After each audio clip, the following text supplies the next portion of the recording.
Kaibigan, naranasan mo na bang magtanong sa sarili mo, ano ba talaga ang kahinaan ng mga babae? Paano ko ba mahahanap ang daan patungo sa puso nila? Hindi gamit ang yaman o hitsura, kundi sa tunay na pag-unawa.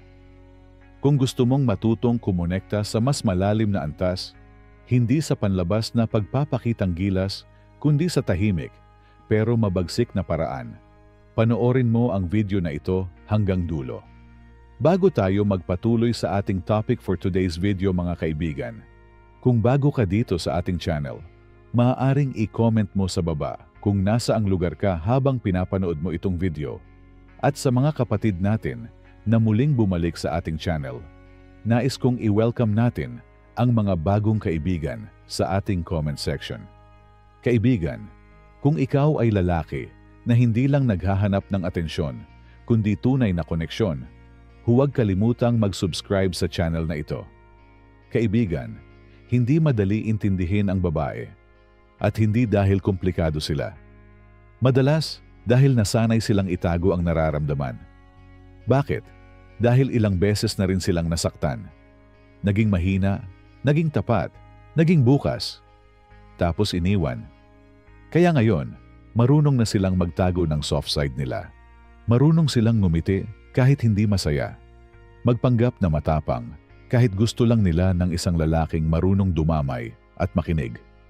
Kaya ang tanong, paano mo makukuha ang loob ng isang babaeng tila misteryoso? Simple lang, hanapin mo ang mga sandaling hindi niya alam na pinapakita niya ang totoo niyang sarili. Ang soft side ng babae ay hindi sinisigaw.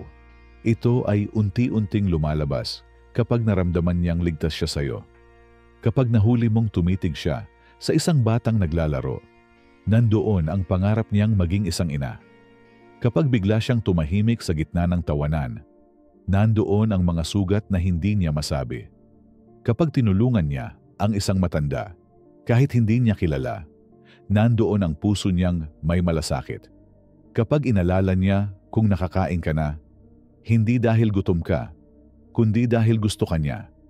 Yan ang mga sikretong soft side na hindi sinasadya, pero totoo. Una, may malambot.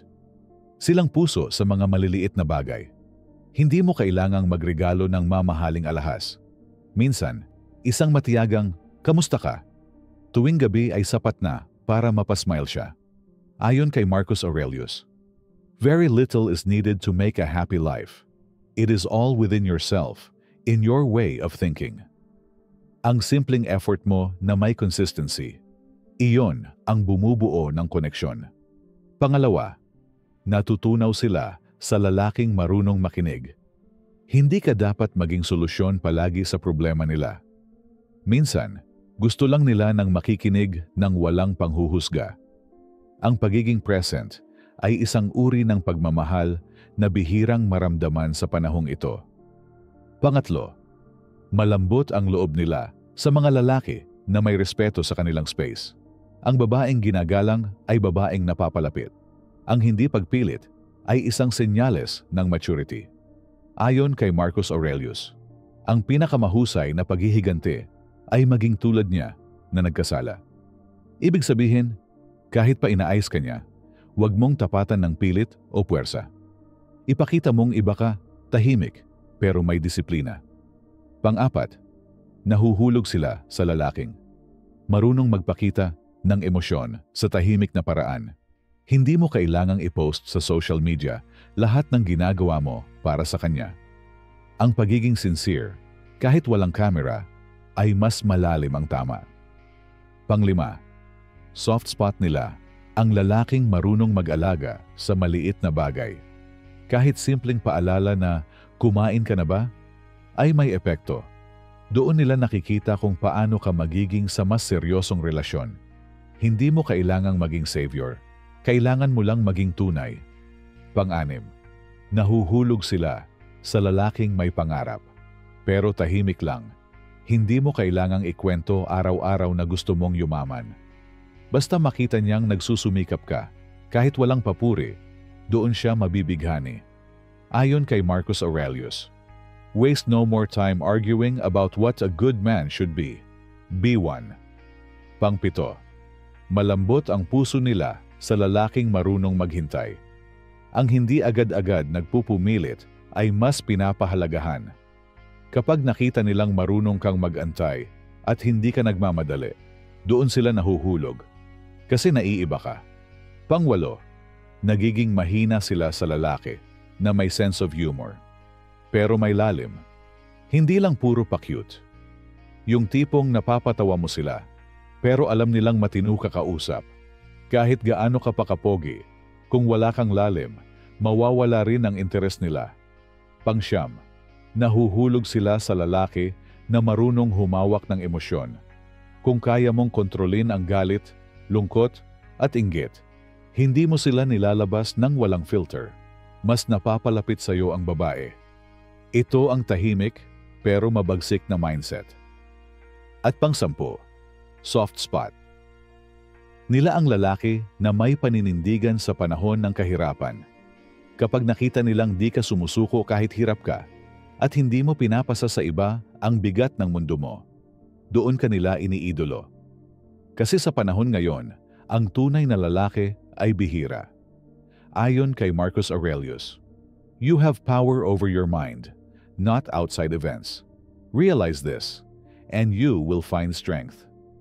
Kaibigan, gusto mong makuha ang loob ng isang babae? Hindi sa pagiging gwapo yan.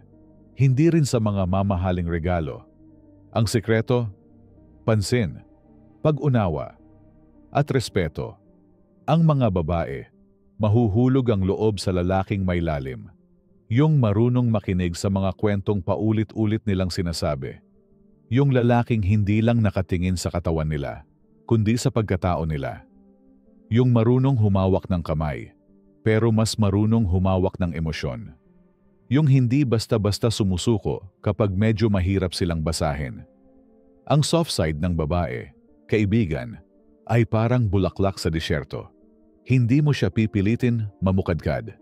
Aalagaan mo ang paligid, paliliguan ng respeto, liliman ng kabutihan, at kusa itong magbubukas para sa'yo.